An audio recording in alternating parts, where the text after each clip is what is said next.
En el nombre del Padre, y del Hijo, y del Espíritu Santo. Amén. El tema que tenemos para esta ocasión se titula El pecado. El pecado es una ofensa a Dios y una desobediencia a la ley divina.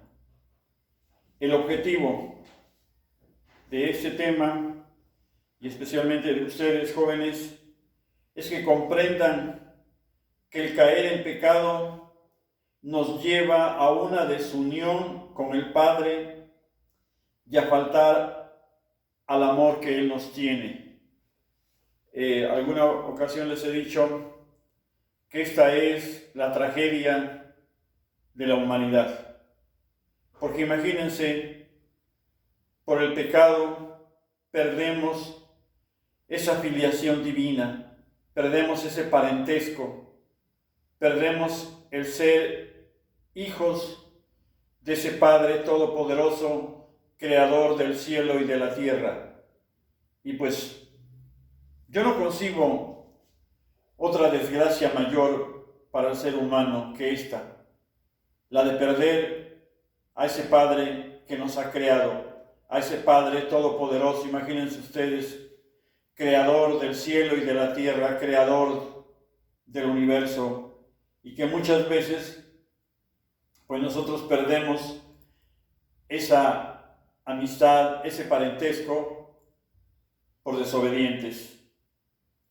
El pecado es un acto, ¿sí? Es un acto, palabra o deseo contrario a la ley eterna, a la ley de Dios. Eso significa que el pecado es un acto totalmente humano, ¿sí?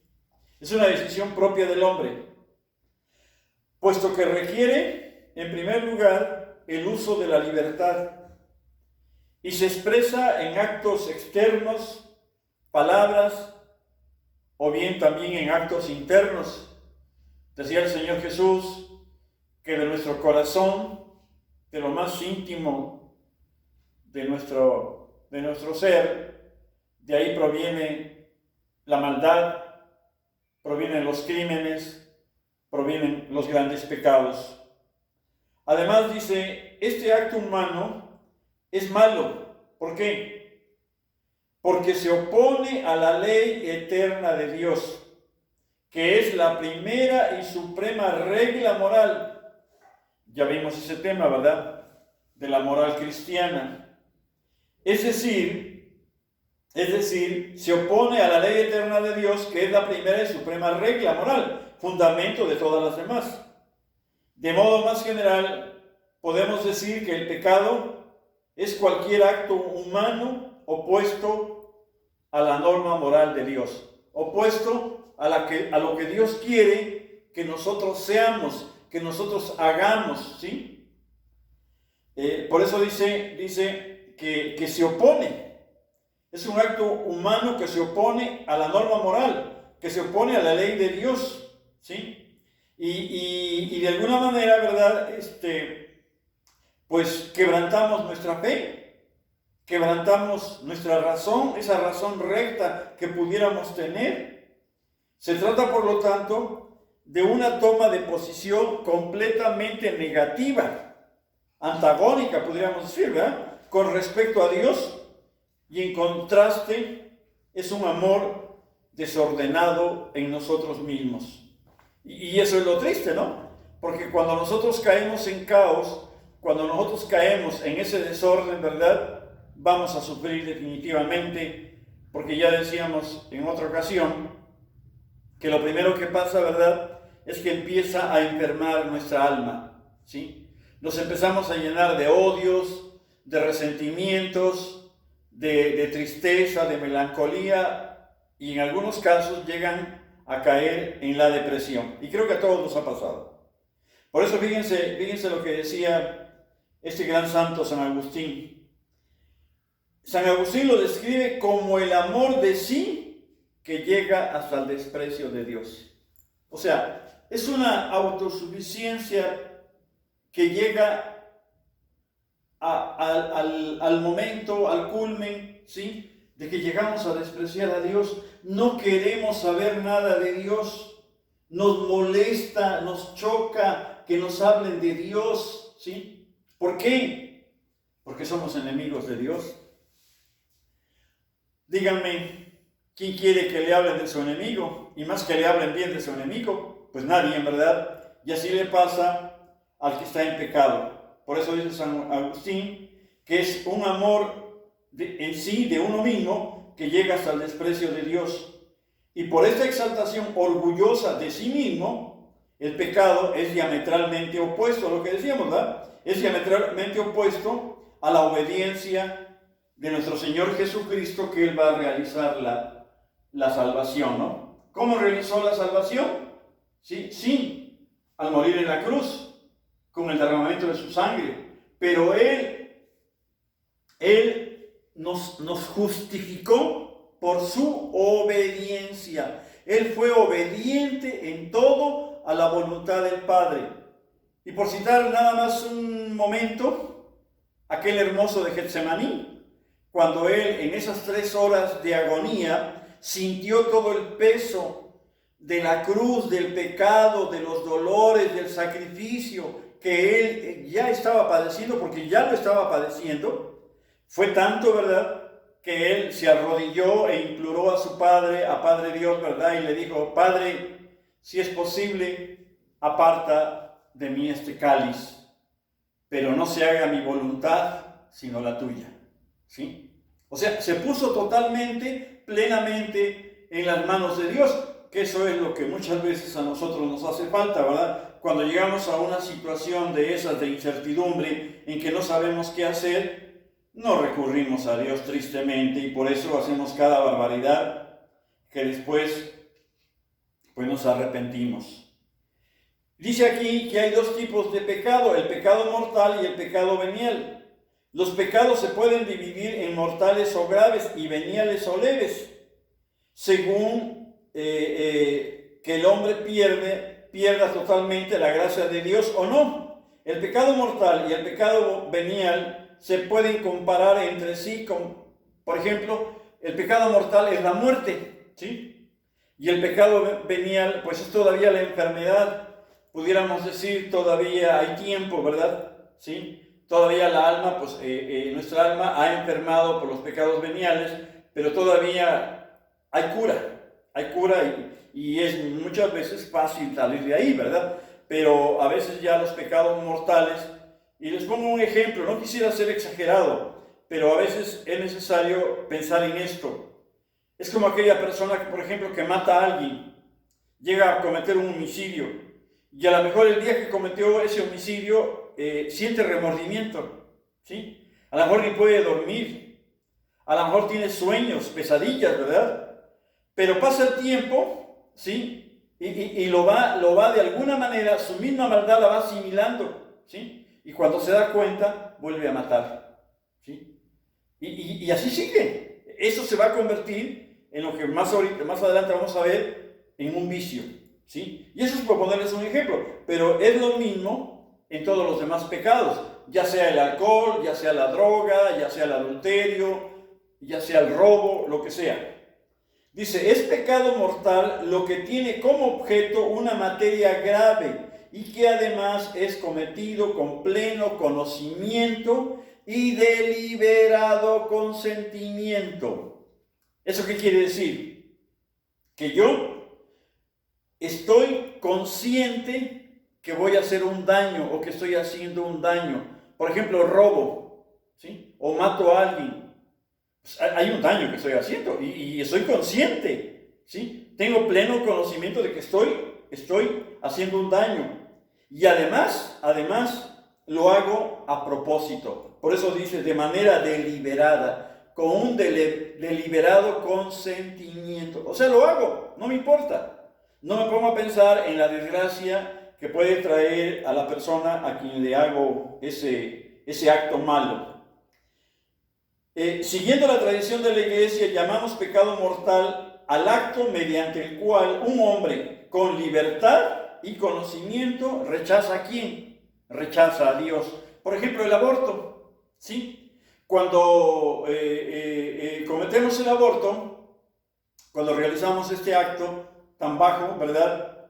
Estamos rechazando el amor de Dios, ¿sí? No nos importa, ¿verdad? Que Dios sea el creador de la vida, que Dios sea el que nos da la vida. Nosotros, en ese momento, nos sentimos, pues dioses, ¿verdad? Pero en ese antagonismo que les decía, ¿no? Porque estamos quitando la vida a alguien a quien nosotros no le dimos esa vida. Y esos son los actos, ¿verdad?, que van en contra de la ley de Dios. Por eso dice, la alianza de amor que Dios nos propone, ¿sí? Muchas veces, ¿verdad?, nosotros pues la quebrantamos, ¿no?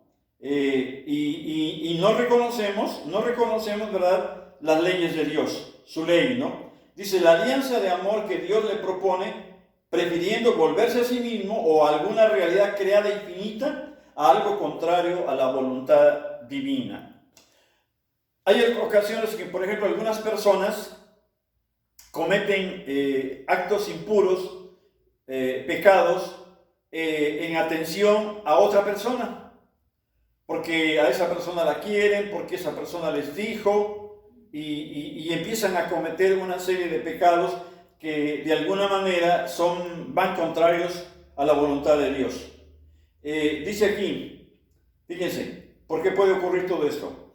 Dice, esto puede ocurrir de un modo directo o formal, como por ejemplo, los pecados de idolatría, que hoy, desgraciadamente, pues tenemos, pudiéramos decir, de moda, ¿no? ¿Qué es la idolatría? Antiguamente la idolatría la conocíamos como la práctica religiosa en la que se rendía culto a un ídolo, ¿no? Por ejemplo, los mayas, por ejemplo, los aztecas y culturas de la era prehispánica. Pero hoy no, hoy tenemos otros ídolos. ¿Cuáles son? El dinero, el sexo, el poder, ¿sí? ¿Por qué? Porque hay un amor desmedido, hay una admiración excesiva a esa persona, a esa cosa, a ese objeto, a ese dinero, al sexo, por ejemplo, ¿verdad? Y no nos importa. Y nos volvemos unos idólatras a la moderna. Otro pecado, ¿verdad?, que actualmente también existe mucho y desgraciadamente muchos llegamos a cometer, es el de la apostasía. ¿En qué consiste la apostasía? Bueno, específicamente, en esencia pudiéramos decir que es una renuncia o abandono de nuestra creencia religiosa o de Dios, ¿sí? Pero desgraciadamente a veces llegamos a caer en este pecado cuando, por ejemplo, consultamos los horóscopos, vamos a ver a alguien que nos haga una limpia, consultamos a los brujos, a los chamanes, nos colgamos un Buda, una patita de conejo, cosas de esas. O sea, le estamos dando poder a cosas que no existen, que no tienen poder, ¿no? Y el que verdaderamente tiene el poder es Dios, a él lo abandonamos. Y a eso, pues, de alguna manera podríamos decir que es una apostasía, es un pecado grave que debemos de confesar. Y la otra parte que también, pues esa sí ya es muy antigua, ¿no? No pudiéramos decir que es reciente, ¿no? Es el ateísmo, ¿no? ¿Qué es el ateísmo? Bueno, son aquellas personas que dicen no creer en Dios. Y lo digo así, que dicen, porque yo me atrevo a decir que no existen los verdaderos ateos. Y para muestra, pues lean la biografía de Voltaire, ¿no? ¿Sí? El que inventó la famosa carcajada voltariana que le llamaban en ese tiempo, ¿no? Es como se burlaba de los clérigos, cómo se burlaba de la iglesia, no se cansaba de pregonar que Jesucristo había creado una iglesia con 12 apóstoles y que él solo la iba a destruir. Y cosas de esas, ¿no?, que decía este señor, ¿no? Pero tristemente, cuando él llega al final de su existencia, pues hay algunos que dicen que se arrepintió, que pidió un sacerdote y que quiso morir en el seno de la iglesia. Hay otros que dicen que no, que se le prohibió esto. No sabemos exactamente, pero lo que sí podemos aprender de él es que él, al final de su existencia, se dio cuenta que estaba equivocado. Y eso ha pasado con muchos, por mencionar algunos. Nietzsche, por ejemplo, le pasó lo mismo. El otro día leía yo a un escritor norteamericano, decía él que el ateo existe cuando tiene todo, ¿sí? Pero cuando está ante la muerte, por ejemplo, ahorita, yo creo que ahorita hubo una reducción grandísima de ateos. Muchos ahorita, aunque sea por hoy, están creyendo en Dios o están intentando a Dios. Y algo así decía esta persona, decía él, cuando a él le tocó vivir en la Segunda Guerra Mundial, estuvo inclusive pues en esa guerra, ¿verdad? Fue parte de esa guerra él, y decía que en las trincheras que se hacen, ¿verdad? Cuando los atacan, ¿verdad? Ven que hacen unas trincheras, y decía él que en una trinchera no había un ateo. Dice, no puede haber un ateo ahí, porque esa persona que está en esa trinchera está invocando a Dios, porque sabe que en el momento menos pensado puede morir, ¿sí? Otro ejemplo que se me viene a la mente es el de Calles, ¿no? Aquí en nuestro México querido, ¿verdad? Calles, cómo persiguió a la iglesia, eso todos lo sabemos, la guerra de los cristeros, y cuando él murió, las personas que subieron a su habitación, donde él dormía, se encontraron una Virgen de Guadalupe. Y bueno, cosas de esas. Por eso les digo bueno, yo pienso, quién sabe, a lo mejor estoy equivocado, que el ateo no existe, pero pues algunos se dicen que son ateos, pero creen en Dios, ¿no? Dice, como en todos los actos de desobediencia a los mandamientos de Dios en materia grave, ¿no? O sea, que en estos actos, que no son otra cosa más que actos de desobediencia, pues de alguna manera se quebranta, ¿sí? Se quebranta la ley de Dios, ¿sí? Materia grave, ¿qué significa esto? Dice, es el acto que por sí mismo es incompatible con la caridad y por tanto también con exigencias ineludibles de las virtudes morales o teologales, ¿no? Por ejemplo, robar, matar, ¿verdad? Que ya son parte del decálogo, ¿no? O pelearnos con nuestros papás, despreciarlos, ¿verdad? Insultarlos, pues son pecados graves, ¿no? Porque están contenidos en el decálogo, ¿no? El cuarto mandamiento nos habla sobre honrar a nuestros padres, ¿sí? No juzgarlos, ¿no? Porque a veces como hijos, ¿verdad? Juzgamos a nuestros padres y a nosotros no nos toca ese papel. El que nos va a juzgar es Dios. Pleno conocimiento o advertencia del entendimiento. O sea, se conoce que la acción que se realiza es pecaminosa. O sea, lo sabemos que lo que estamos haciendo está mal. Que no podemos ofender a un padre, que no podemos ofender a una madre, que no podemos robar, que no podemos matar, que no podemos levantar falso testimonio, que no podemos quebrantar la fama de una persona, mas sin embargo lo hacemos. Entonces ahí hay conocimiento, ¿sí? De que lo que estamos haciendo es pecaminoso y es contrario a la voluntad de Dios. Y que son también actos deliberados. ¿Por qué? Porque tenemos pleno consentimiento de nuestra voluntad. Y esto indica que se quiere abiertamente esa acción que se sabe que es contraria a la ley de Dios, pero no nos importa, lo hacemos, ¿no?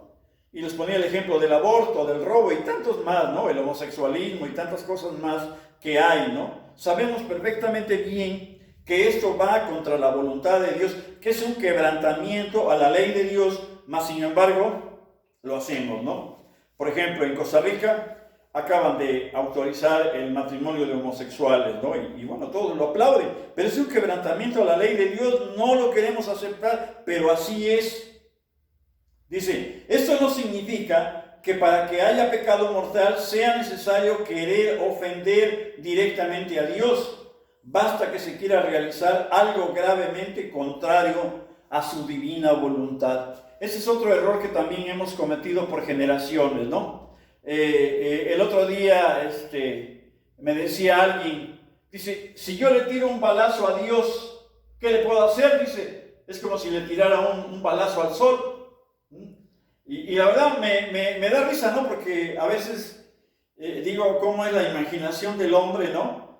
Que se llega a inventar tantas excusas para justificarse, ¿no? ¿Sí? Por ejemplo, hay quienes dicen, ¿no? Pues si Dios ni se va a enterar, con tal de que seamos felices un rato, y no hay ningún problema, ¿sí? Somos felices, Dios a lo mejor, a Dios esto ni le interesa, ocupan otras expresiones, ¿no? Pero lo cual, la verdad es que no es cierto, ¿no? Porque todo esto es contrario a la voluntad de Dios. Y recordemos, ¿verdad?, lo que nos enseñaron, pues desde niños, ¿no? Que Dios está en todas partes. Dios nos lleva una contabilidad terrible, terrible, de verdad. No lo digo terrible así porque no se le escapa nada, ¿no? Yo luego les digo, ahí a mis muchachos, ¿no? Les digo que hagan de cuenta que nosotros vamos por la vida, pero atrás de nosotros va un camarógrafo que nos va tomando todo, ¿no? Para que el día de mañana todos nos lo van a pasar así como en una pantalla gigante, ¿no? Todos nuestros actos que cometimos malos, lógicamente, ¿verdad?, en esta vida. Pero en fin, pues esto es la verdad algo muy amplio que a veces inclusive pues se presta a controversias, ¿no? Porque yo ya he tenido pues este tipo de situaciones, ¿no? Por ejemplo, algo que tampoco creemos, ¿no? Y que es una verdad, es que todos estamos tasados en el número de pecados que podemos cometer, ¿sí? Dios, desde que nos creó, desde que llegamos a este mundo, estamos tasados con un número de pecados que vamos a cometer. Y no vamos a cometer más, hasta ahí nada más, tiene un límite. Si a alguien le interesa eso, puede leer el libro de Job, y hay otras citas, ahorita no me vienen a la mente, pero hay varias citas bíblicas que nos hablan, ¿verdad?, de cómo Dios nos va contabilizando esto. Y cuando llegamos a ese término, pues tenemos que partir de este mundo, ¿sí? Así como están contabilizados los años de nuestra vida, de nuestra existencia, ¿verdad?, que muchas veces también quebrantamos por la desobediencia, ¿no? Dice por ahí uno de los salmos que debemos de vivir entre 70 y 80 años. Y yo siempre preguntaba, bueno, ¿y por qué muchos mueren a los 35, a los 40 o antes, no? Y bueno, pues mueren a esa edad porque quebrantan, ¿verdad? También hay otro salmo por ahí que dice que los sanguinarios, que los desobedientes, y da varios ejemplos, ¿no? Que dice que ellos no llegarán a vivir los años con los cuales fueron tasados por la mano de Dios, porque han quebrantado la voluntad de Dios y con esto quebrantan su misma existencia. El pecado mortal, entonces, significa, ¿verdad?, que ofendemos directamente a Dios, ¿sí? No podemos decir que sí hay ofensa directamente a Dios, ¿sí? A lo mejor hoy no lo podemos entender ni explicar de una manera amplia, profunda, ¿verdad? Pero algún día nos daremos cuenta de esto. Recuerden lo que decía San Pablo. Hoy vemos de una manera difusa, como en un mal espejo, ¿no? ¿Sí? Pero entonces vamos a conocer esto cara a cara, lo conoceremos a Él tal cual es. Y entonces ahí tendremos todo bien explícito, pero desgraciadamente, pues ya no vamos a poder hacer nada. Dice, las tres condiciones han de cumplirse simultáneamente. Si falta alguna de las tres, el pecado puede ser venial. Esto se da, por ejemplo, cuando la materia no es grave, aunque haya plena advertencia y perfecto consentimiento, o bien cuando no hay plena advertencia o perfecto consentimiento. Puede darse las dos o puede faltar alguna de estas. Dice, aunque se trate de materia grave, lógicamente, si no hay advertencia ni consentimiento, faltan los requisitos para que se pueda hablar de que una acción es pecaminosa, pues no sería un acto propiamente humano. O sea, tiene que haber materia grave, tiene que haber consentimiento y tiene que haber libertad, ¿sí?, para que se dé el pecado mortal. El pecado mortal entraña la pérdida de la caridad y la privación de la gracia santificante. Es decir, el estado de gracia, si no es rescatado por el arrepentimiento y el perdón de Dios, causa la exclusión del reino de Cristo y la muerte eterna del infierno. Eso ya lo habíamos explicado un poquito en el tema anterior, ¿no? Donde decíamos, ¿verdad?, de la necesidad que tenemos de buscar esa recta conciencia que nos haga vivir de tal manera que pasemos la vida haciendo el bien, ¿sí? Porque desgraciadamente no deberíamos vivir en pecado mortal. A veces no me gusta ocupar ese término de decir, no deberíamos de vivir en pecado mortal. Y realmente no deberíamos de vivir en pecado mortal, ¿no? Pero hay quienes, pues se ríen de esto, ¿no? Dice, mira, yo llevo años teniendo 2 mujeres y mira, estoy bien. El otro día me decía alguien, ¿sí? Bueno, iba a decir un político, pero me decía él, mira, mire, a mí qué bien me va, mire, la camioneta que tengo 2 mujeres, una aquí y otra allá, mire, y usted, mire, anda a pie. Dice, imagínense, y eso que me porto mal, dice, pues ahora si me portara bien. Y bueno, pues a veces, pues no queda más que pedirle a Dios que los ayude, que los perdone, ¿no? Porque a veces nos cuesta mucho trabajo entender esto. Dice, cuando se ha cometido un pecado mortal y mientras se permanezca fuera del estado de gracia, sin recuperarla en la confesión sacramental, no se ha de recibir la comunión. Esto es muy importante y es algo que también nos ha costado mucho trabajo, ¿no? ¿Sí?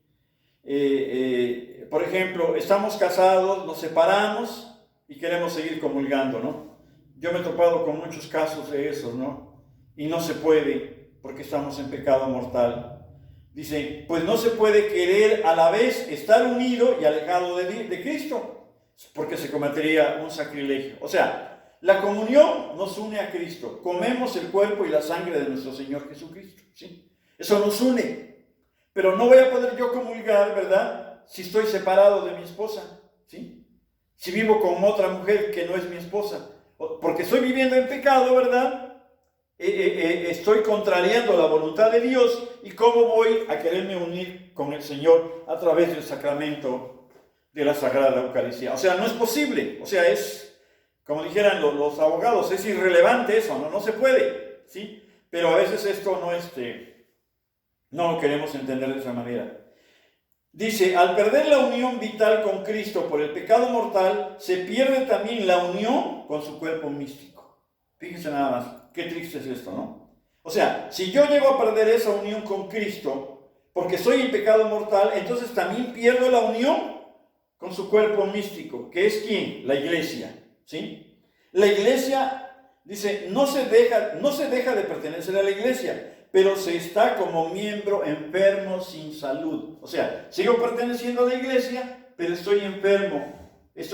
Y sobre todo, fíjense, hago daño a los demás. Fíjense lo que dice. Adelante. Dice, de esta manera, estoy produciendo un mal a todo el cuerpo. Y desgraciadamente esto conlleva a que parte del cuerpo ese, que es la iglesia, enferme también. Dice, también se ocasiona un daño a la sociedad humana, porque se deja de ser luz y fermento, aunque esto a veces pasa inadvertido, ¿verdad? Pero donde lo vemos más claro es en la familia, ¿no? Decía el cura de Ars, que muchas veces se llegan a concebir hijos en pecado mortal, los cuales de alguna manera, así lo explica él, que en lugar de ser una ofrenda para Dios, son una ofrenda para Satanás, ¿no? Híjole, de veras que son palabras fuertes, ¿no? Cuando puedan, lean al cura de Ars cuando habla del matrimonio. Dice, por el pecado mortal se pierden todos los méritos adquiridos, aunque podrán recuperarse al recibir el sacramento de la penitencia, y se queda incapacitado para adquirir otros nuevos.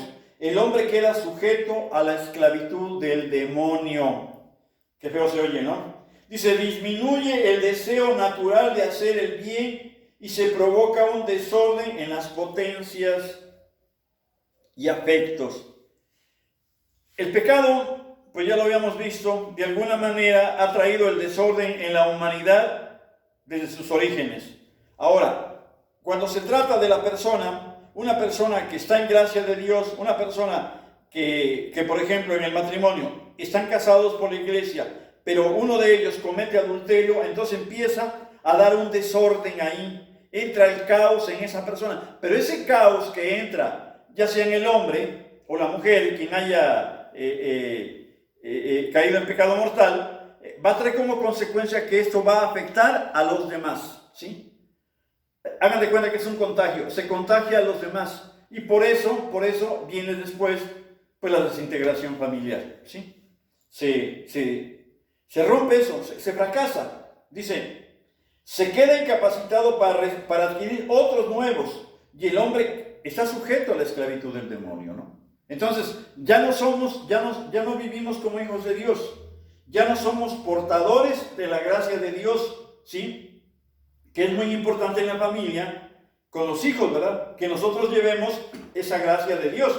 Pero desgraciadamente, cuando el jefe de familia, en este caso el padre, ¿verdad?, vive en pecado mortal, anda de adúltero, anda de borracho, ¿qué trae como consecuencia? Que a su casa está llevando, en lugar de gracia de Dios, va a llevar desgracia, ¿sí? Va a llevar tristeza, va a llevar dolor, va a llevar enfermedad.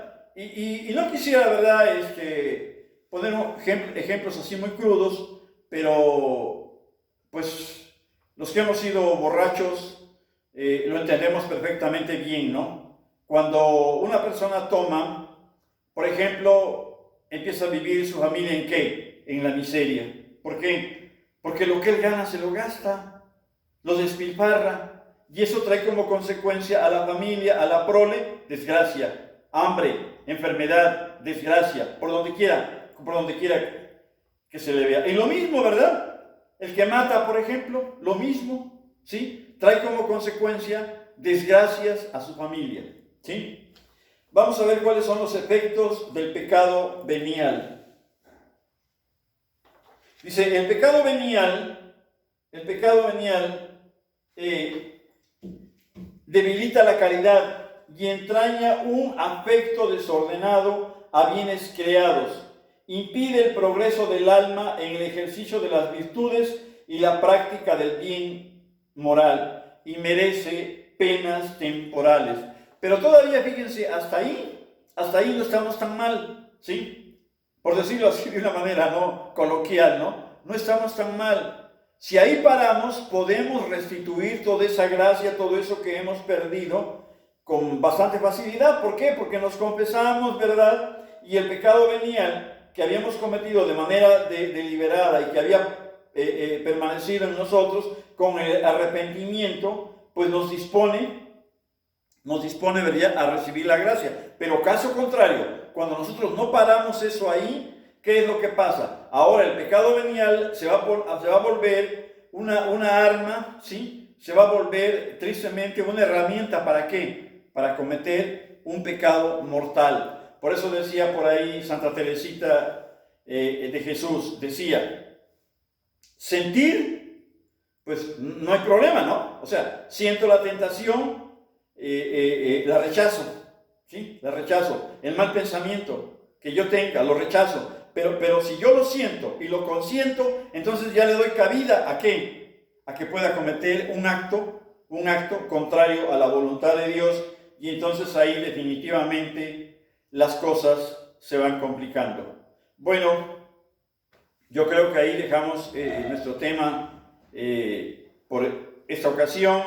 Lo vamos a continuar para terminarlo de acuerdo a lo que nos dicen los numerales del Catecismo de la Iglesia. Quiero decirles que este tema es muy amplio. Yo les pido un poquito de paciencia para que lo vayamos viendo con calma, poco a poco, porque no es fácil entender pues todo este caos que ha traído el pecado a nuestra humanidad, y que bueno, pues creo que sobra decirlo, pero todos sabemos cómo estamos el día de hoy. Pues que Dios nos bendiga, que Dios nos ayude a salir de esto, Recuerden que Dios aborrece el pecado, pero ama al pecador. Y en una ocasión Él nos dijo que Él ha venido a este mundo por los enfermos. Dice, he venido por los pecadores, ¿sí? Porque los que necesitan el médico son los que están enfermos. Entonces, si tú crees que eres un pecador, quiero decirte que Dios te ama, que Dios nos ama. Dios ama a los pecadores, ¿sí? Pero no ama a aquellos que se dicen que no tienen pecado y que muchas veces son pecadores. Así es que reconozcamos, ¿verdad?, nuestro pecado, reconozcamos nuestros errores, nuestras faltas y pongámonos en las manos de Dios.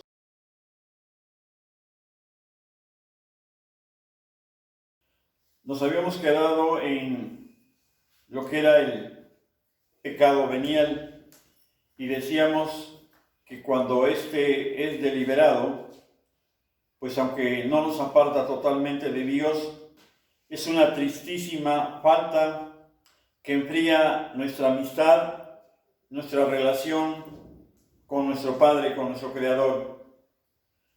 Por eso siempre nos han dicho los santos, los místicos, los guías espirituales, que debemos de tener pues como dijéramos, un rechazo, un horror, por decirlo así, ¿no?, al pecado venial deliberado, ¿no? Porque pues ensombrece nuestra relación, nos aparta de Dios de alguna manera, ¿no? Y además, cuando nosotros queremos realmente amar a Dios, o lo estamos amando, pues creo que no tiene sentido consentir en pequeñas traiciones, en pequeñas tentaciones, ¿verdad?, que aunque no son pecados mortales, pero de alguna manera nos llevan a vivir en esa tibieza. Y recordemos aquella cita del libro del Apocalipsis, el capítulo 3, verso 15, que nos dice: ¿cómo eres? ¿Cómo estás? ¿Frío o caliente? Porque a veces pues como que no nos decidimos ni una cosa ni otra, ¿no? Y a veces somos tibios, ¿no? Y bueno, ahí el Señor nos dice que a los tibios los vomita. Fíjense, el pecado crea una facilidad, desgraciadamente, para el mismo pecado. ¿Qué quiere decir esto? Que cuando nosotros consentimos el pecado venial, pues esto de alguna manera nos va a predisponer para seguir pecando y para cometer ya pecados mortales, podríamos decir más graves, ¿no? Ya que desgraciadamente vamos cayendo en lo que conocemos como vicio. Ya en algún momento les había explicado un poco de esto, de que los vicios, cómo los vamos generando, cómo los vamos apropiándonos de ellos, ¿no? Un vicio es una repetición de actos equivocados, de actos malsanos, ¿no? Y el ejemplo más claro, pues es la del drogadicto, la del borracho, ¿no? Por ejemplo, la primera vez que se toma una cerveza, pues no le sabe amarga, no nos gusta la cerveza, ¿no? Más cuando tenemos 12, 14 años, ¿verdad? Que somos adolescentes, ¿verdad? Pues no nos gusta tomarnos una cerveza, nos sabe amarga, nos gusta lo dulce, más sin embargo no la tomamos, ¿no? Y a base de repetir ese mismo acto, ¿sí?, cuando nos damos cuenta, pues ya estamos bien briagos, ¿no? Porque desgraciadamente la repetición de actos nos llevan a crear un vicio. Y claro, en el caso del alcohol, pues alguien pudiera decir que lo que nos atrae, ¿verdad?, es el efecto que produce el alcohol, la cerveza, después de que nos tomamos 3, 4 o 5 copas, ¿no? O cerveza, ¿no? Sentimos una euforia, nos sentimos bien y no nos importa seguir tomando. Lo mismo le pasa al drogadicto, ¿no? El día que prueba la marihuana, o inclusive hasta cuando empieza a aprender a fumar, no le gusta porque no sabe inclusive ni fumar, ¿no? No sabe fumar, pero más sin embargo, ahora sí dijéramos que a base de un esfuerzo, ¿verdad?, de intentar fumar, de intentar meterse ese tabaco o esa marihuana, ¿verdad?, pues se va acostumbrando, ¿no? Y también ahí pues es lo mismo, va repitiendo actos equivocados, ¿sí? En este caso, fumar marihuana, ¿verdad? Y cuando se da cuenta, pues termina siendo un drogadicto. O sea, ese es el problema de cuando nosotros le damos cabida al pecado. Y lo mismo pasa, les decía yo, en el robo, en el homicidio, en el adulterio. Se empieza con pequeñas cosas y terminamos haciendo pecados muy graves, muy grandes. Dice, de ahí resultan inclinaciones desviadas que oscurecen la conciencia y corrompen la valoración concreta del bien y del mal. Ahí está el otro problema que trae como consecuencia, ¿no? Nosotros empezamos a tener inclinaciones desviadas que de alguna manera van oscureciendo nuestra conciencia y esto va haciendo, ¿verdad?, que corrompan nuestra valoración. Después nos va a costar más trabajo, ¿verdad?, decidir o valorar qué está bien y qué está mal, ¿no? Por el caos. Y ahí es el resultado, ¿no? Que al rato van a perder esa capacidad para valorar, ¿sí?, qué es lo que está bien y qué es lo que está mal. Y bueno, pues lo demás hoy ya lo conocemos perfectamente bien.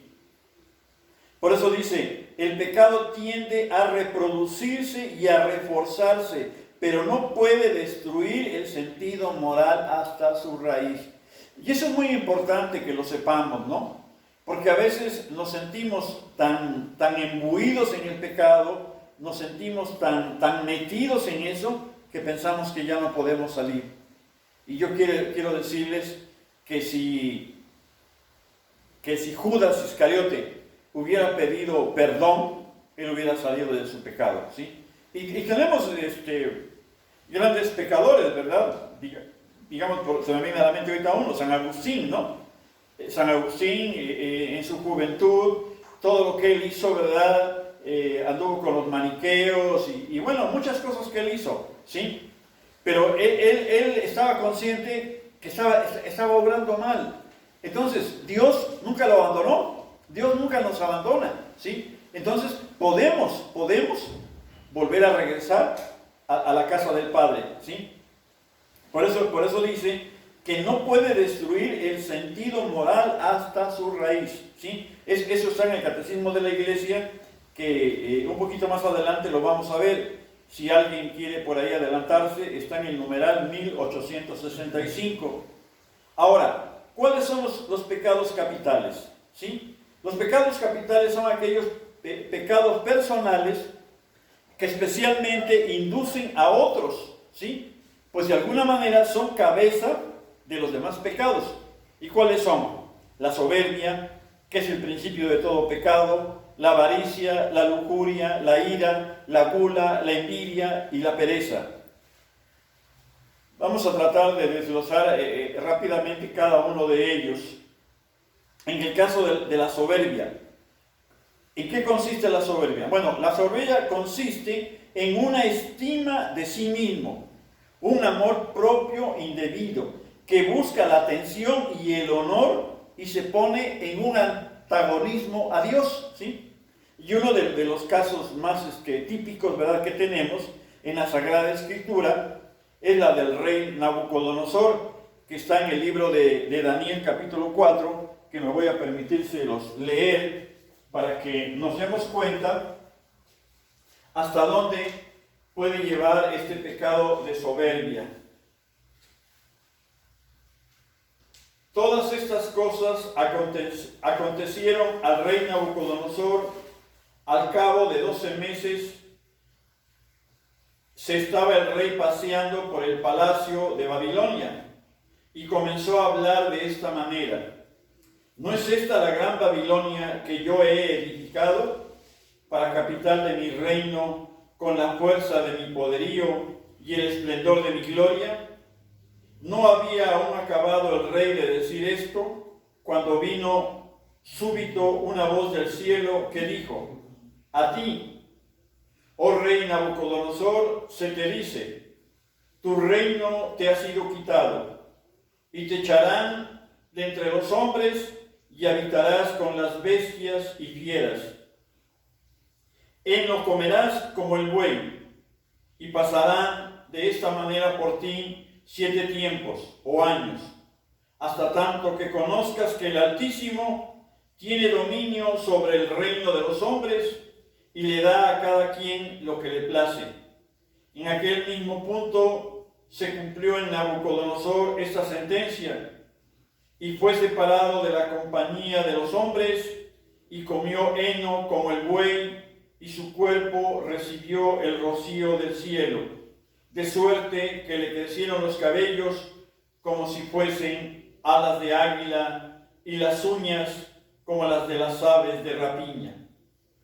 Más cumplidos que fueron aquellos días, levanté yo, Nabucodonosor, mis ojos al cielo, y me fue restituido mi juicio, y bendije al Altísimo, y alabé y glorifiqué al que vive eternamente, porque su poder es un poder eterno, y su reino dura por todos los siglos.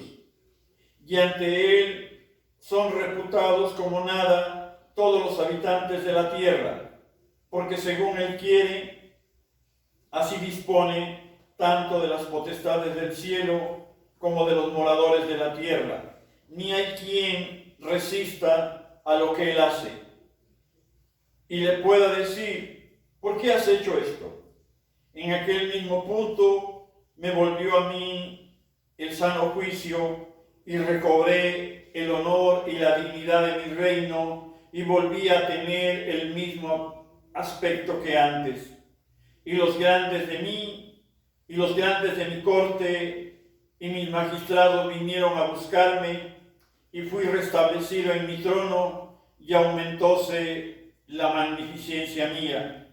Ahora pues, alabo yo, Nabucodonosor, y ensalzo y glorifico al Rey del cielo, porque todas sus obras son verdaderas, y justos sus caminos, y él puede abatir a los soberbios. Pues un ejemplo muy claro, ¿verdad?, de cómo el Señor detesta a los soberbios. Por eso, uno de los principales defectos contra el cual debemos de luchar todos es el de la soberbia. Ojalá y con eso lo hayamos entendido. Luego, el segundo pecado capital es la avaricia. Y esta es una inclinación o deseo desordenado de placeres o de posesiones, ¿no? ¿Sí? A veces andamos buscando placeres por aquí, placeres por allá, nada nos llena, nada nos satisface, ¿verdad? Tenemos un coche, queremos otro, tenemos una casa, queremos otra, más grande, más hermosa, nos compramos una camisa y andamos buscando otra más cara, de mejor marca. O sea, hay una insatisfacción terrible. ¿Y saben por qué? Porque Dios no está con nosotros. El tercero, la lujuria. La lujuria es el deseo desordenado por el placer sexual.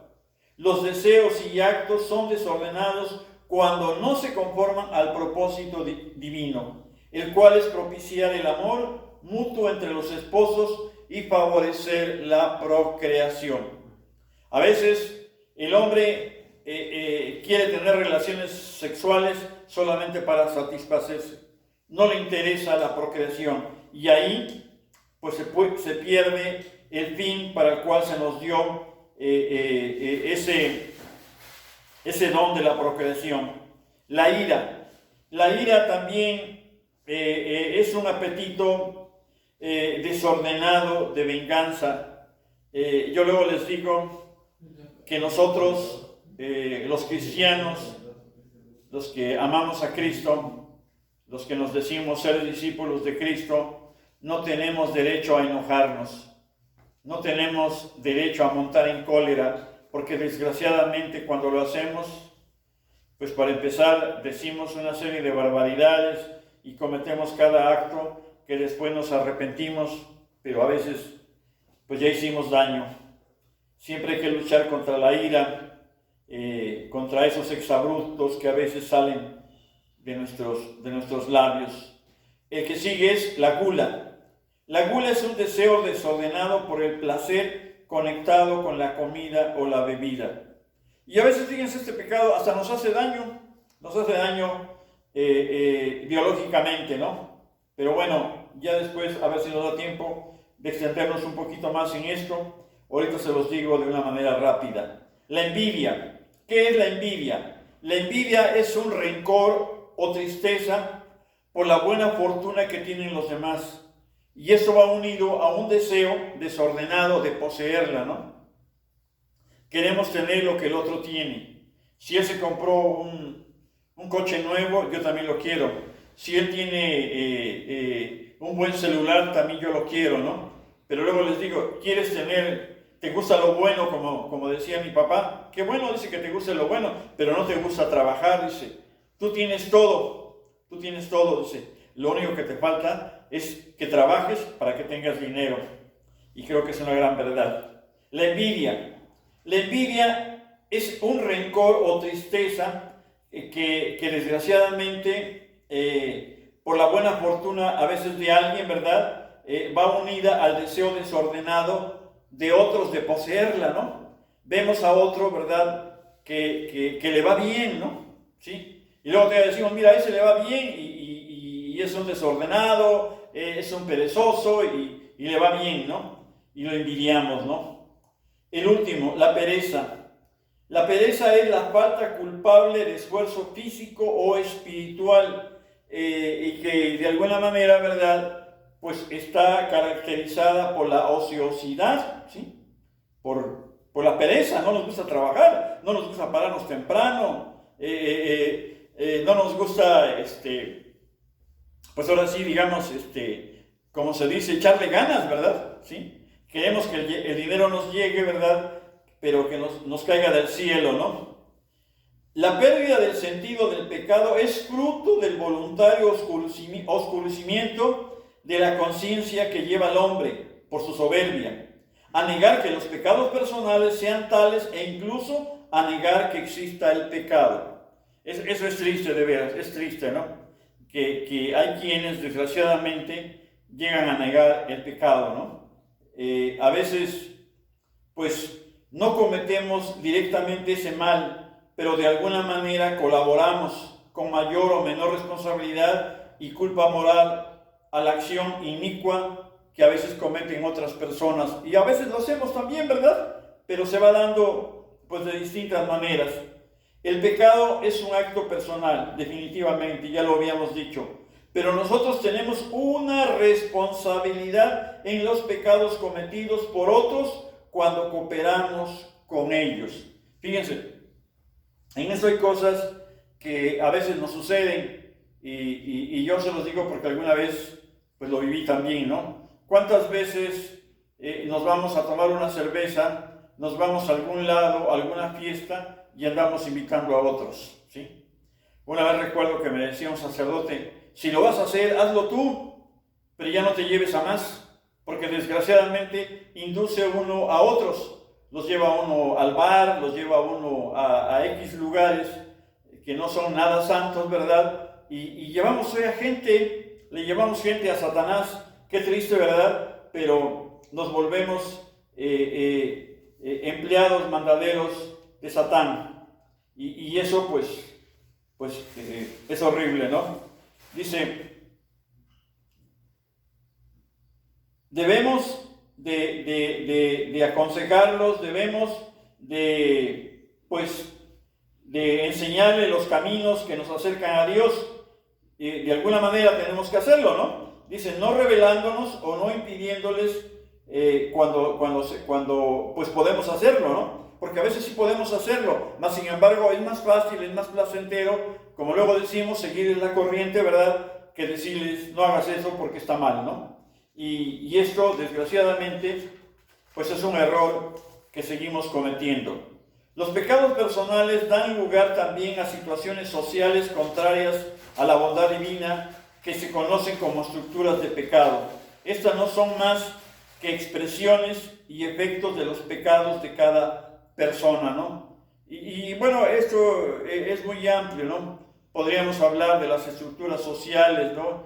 Que hoy están conllevando, por ejemplo, al aborto, a la práctica de la eutanasia, a muchas cosas de estas que pues a veces pues callamos, ya como que nos sentimos impotentes y Y yo les digo, pues a lo mejor nosotros no vamos a cambiar las cosas de un país o de un estado, ¿verdad? Pero por lo menos podemos arrodillarnos y pedirle a Dios, ¿verdad? Que pues que nos perdone, ¿no? Porque son pecados sociales, ¿no? ¿Qué son las tentaciones?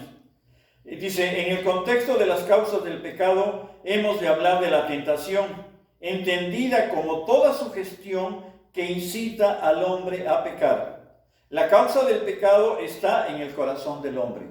Las tentaciones siempre, desgraciadamente, van a nacer de nosotros, del corazón del hombre. Dice, pero esto puede estar atraído por la presencia de bienes aparentes, ¿no? A veces hay cosas que nos parecen buenas, ¿verdad? Nos parecen agradables, tienen una envoltura hermosa, ¿no? Y eso hace, ¿verdad?, que nosotros lo busquemos, ¿no? Dice, la atracción de la tentación nunca puede ser tan fuerte que obligue a pecar. No les ha sobrevenido ninguna tentación que supere lo humano. Y fiel es Dios, que no permitirá que sean tentados por encima de sus fuerzas. Antes bien, junto con la tentación, les dará también la fuerza para poder soportarlas. Y eso lo podemos leer en 1 Corintios capítulo 10, verso 13, ¿no? O sea, todos tenemos tentaciones, pero ¿cuál es el problema por el cual las tentaciones nos vencen? ¿Por qué las tentaciones nos ganan? Pues en primer lugar, no hacemos oración. Si nosotros no hacemos oración, si nosotros en la mañana que nos paramos no nos ponemos en las manos de Dios, no invocamos al Espíritu Santo como les decía, no le pedimos al Señor Jesús que nos cubra con su santísima sangre, entonces va a llegar la tentación durante el transcurso del día y pues no estamos protegidos. Entonces fácilmente vamos a sucumbir. Pero si nosotros nos preparáramos, ¿verdad? Con lo que el Señor Jesús, con lo que nuestra Santa Iglesia nos da como herramientas de defensa, ¿verdad? Pues difícilmente la tentación pues nos iba a vencer, ¿no? Además que aquí lo dice en la carta a los Corintios, ¿verdad? Que Dios nos ha dado las suficientes fuerzas para que nosotros podamos vencer esa tentación. Que nunca la tentación va a estar por arriba de nuestra fuerza, de nuestra fortaleza que Él nos ha dado. Dice, si no se buscan y se aprovechan como ocasión de esfuerzo moral, pueden tener un significado positivo para la vida cristiana. La causa de las tentaciones puede reducirse a tres. Una, el mundo. Pero no hay que entenderlo, ¿verdad?, como la creación de Dios. El mundo es hermoso, ¿no? Nosotros vemos las cordilleras, vemos los montes, vemos los cielos, el mar y todo lo que Dios ha creado, y en ese sentido pues todo es bueno. Pero desgraciadamente hay un desorden en el mundo. ¿Cuál es ese desorden? El pecado. El pecado que nos incita de alguna manera a todas las criaturas en un ambiente materialista y pagano. Y de veras, y de eso les puedo dar muchos ejemplos, ¿no? Se me vienen a la mente uno o dos. Por ejemplo, ahora nos anuncian en un comercial, en las redes sociales, por ejemplo, una llanta, ¿no? Y nos ponen ahí a una chica en traje de baño, ¿no? ¿Sí? O nos anuncian una llave para una herramienta, ¿sí?, mecánica, ¿verdad? Y también nos ponen a una mujer ahí semidesnuda, ¿no? O sea, el mundo, ¿verdad?, de alguna manera nos bombardea con imágenes, con tantas cosas que hoy tiene la mercadotecnia, ¿verdad? Y sobre todo en las redes sociales, que pues se vuelven una tentación grande para el hombre del siglo XXI. Y si no, digan ustedes aquellos que pues alguna vez han visto la pornografía, o que algunas veces, ¿verdad?, nosotros al abrir un mensaje, al abrir algo que alguien nos manda, ¿verdad?, lo abrimos y nos damos cuenta que es pornografía, ¿no? Y a veces no lo rechazamos, ¿no? A veces no lo bloqueamos, sino que lo dejamos ahí, ¿verdad? Y a lo mejor hasta nos gusta, ¿verdad? La segunda vertiente de la tentación, ¿cuál es? Satanás, el demonio, que hoy desgraciadamente también muchos, como no creen en Dios, pues tampoco creen que exista Satanás. Y Satanás es el que instiga el pecado, ¿sí? pero no tiene poder para hacernos pecar. Entonces, ¿cómo trabaja? Las tentaciones del diablo las podemos rechazar nada más con la oración, pero desgraciadamente él siempre nos va a ir induciendo en malos pensamientos, en cosas, ¿verdad?, que nos va presentando a través del mundo para que nosotros, pues, si vivimos en ese caos, ¿verdad?, caigamos en el pecado a través de esas tentaciones que nos va poniendo en nuestra vida diaria, ¿no? Y pues siempre será necesario para vencer esto, ¿qué? La fortaleza, la gracia sacramental. Pero desgraciadamente, pues a veces no comulgamos, a veces no hacemos oración, y entonces, pues fácilmente caemos en esta tentación que nos pone el mal. Dice, en lugar de dejarse arrastrar por costumbres mundanas, tenemos que buscar, ¿qué? Las costumbres de Dios, ¿sí? Lo que decíamos, ¿verdad? La beatería, que a veces a algunos no les gusta. Y la tercera vertiente de las tentaciones es la carne, o lo que conocemos también como concupiscencia, que la concupiscencia no es otra cosa más que un desorden de las fuerzas del alma, ¿sí? Son aquellos deseos exagerados que tenemos, ¿verdad?, por el pecado, que de alguna manera son resultado de los pecados anteriores, de todo lo que hemos hecho, como que vamos guardando una historia ahí cada uno en nuestra mente, ¿verdad? Y más si no los hemos confesado, más si no los hemos trascendido, pues desgraciadamente nos van a hacer mucho daño. Dice, ¿cómo vencer esta tentación? Se vence con la mortificación y con la penitencia. También, ¿verdad? Tenemos que tener como les dijera, un diálogo con Dios, un diálogo ante el Santísimo Sacramento, ¿verdad?, donde nosotros debemos de ser sinceros. O también tenemos que buscar una dirección espiritual. Bien puede ser un sacerdote, ¿verdad?, que sea él el que nos ayude a ir trascendiendo todas estas tentaciones. Y debemos de hacerlo de tal manera que no debemos encubrir nada de esas tentaciones, aunque a veces pues nosotros pensamos que son cosas razonadas, pero que no tienen razón, ¿no? A veces llegamos a caer en eso, ¿no? Dice, frente a la tentación hay que luchar por evitar el consentimiento, puesto que supone la adhesión de la voluntad a la complacencia, todavía no deliberada, consiguiente a la representación involuntaria del mal que se da en la sugestión. Esto es algo de veras terrible, ¿no? Porque si nosotros lo vamos dejando correr, va creciendo, y desgraciadamente viene un aniquilamiento terrible, ¿no? Que podemos caer, por ejemplo, en el adulterio, podemos caer en el robo, podemos caer en la envidia, y en cualquier pecado grave que a veces sí nos va a costar mucho trabajo salir de ahí. Dice, para combatir las tentaciones es preciso ser muy sinceros con Dios, a través de la confesión, a través de la oración, a través de la meditación. Y también, ¿verdad?, ser muy sinceros con nosotros mismos y con nuestro guía espiritual para poder ir, pues, trascendiendo esto, porque créanme que no es fácil. La sinceridad es un gran medio para evitar los pecados y alcanzar la verdadera humildad. Dios Padre sale al encuentro de quien se confiesa pecador, revelando aquello que la soberbia querría ocultar como pecado. Dicen los padres de la iglesia, no me acuerdo, creo que era San Ambrosio el que decía él, o San Atanasio, que decían ellos, uno de ellos decía, que a veces no nos gusta acusar nuestros pecados.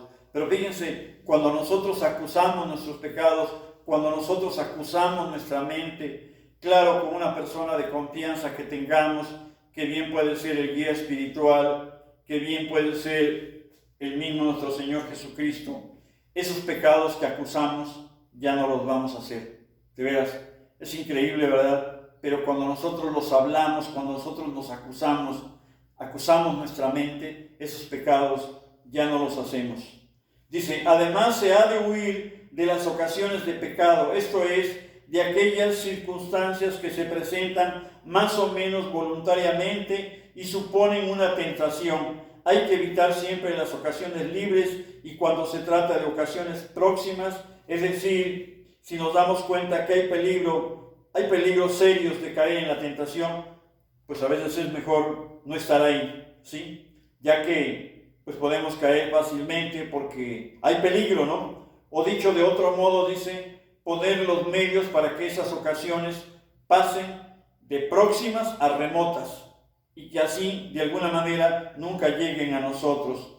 También en lo posible hay que evitar esas ocasiones que a veces son continuas, libres, ¿verdad? Pero que de alguna manera van a corroer nuestra vida espiritual y nos van a predisponer a la realización de pecados más graves, de los cuales, pues a veces, de veras, y créanme que no quiero exagerar, pero a veces ya no salimos, ¿no? ¿Cuántos hay, verdad, que a veces hemos tenido que vivir experiencias muy amargas, como, pues, caer a veces hasta en una enfermedad o a veces en un vicio, llámese alcohol, llámese droga, llámese homosexualismo, lo que sea, ¿verdad? Y nos arrepentimos, nos duele, o algunos inclusive de llegar hasta la cárcel, ¿no? Cosas de estas que son tristes, dolorosas, pero que desgraciadamente nosotros le dimos cabida, ¿verdad? Y dejamos que eso fuera, pues ahora sí, como decimos, como una bola de nieve, ¿verdad? Que empieza a crecer y llega el momento en que ya no lo podemos parar. Yo luego les digo que cuando vemos a un teporochito, ven que a veces nos los encontramos por las calles, ¿no? Le debíamos de preguntar a esa persona, ¿verdad?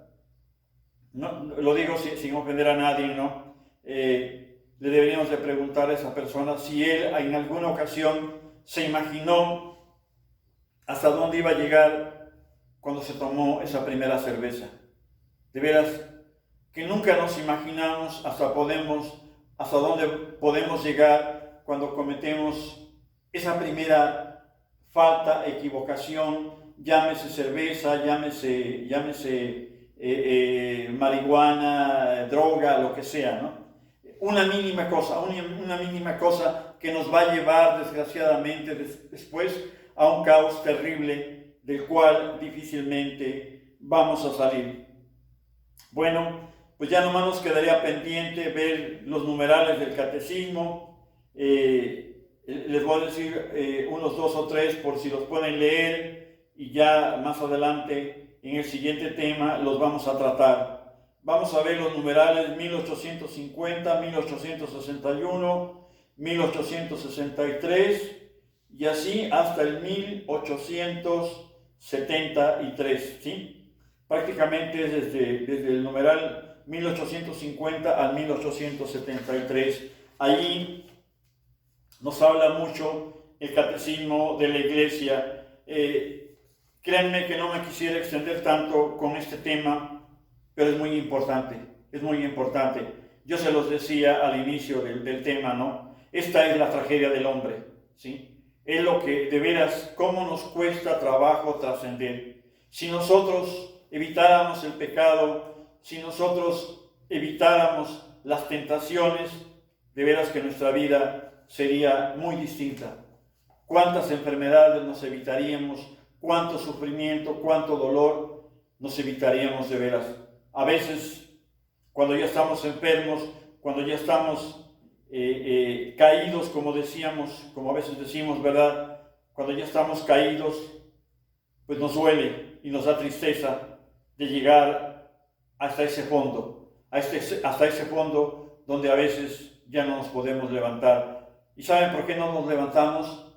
Porque no pedimos la ayuda a Dios. Él, que es nuestro Dios, que es nuestro Señor, siempre está al pendiente para rescatarnos en el momento que sea. Pero a veces se nos oscurece tanto la mente, se nos oscurece tanto nuestra vida, que no alcanzamos a ver esa luz que es Dios y que Él siempre nos está esperando con los brazos abiertos.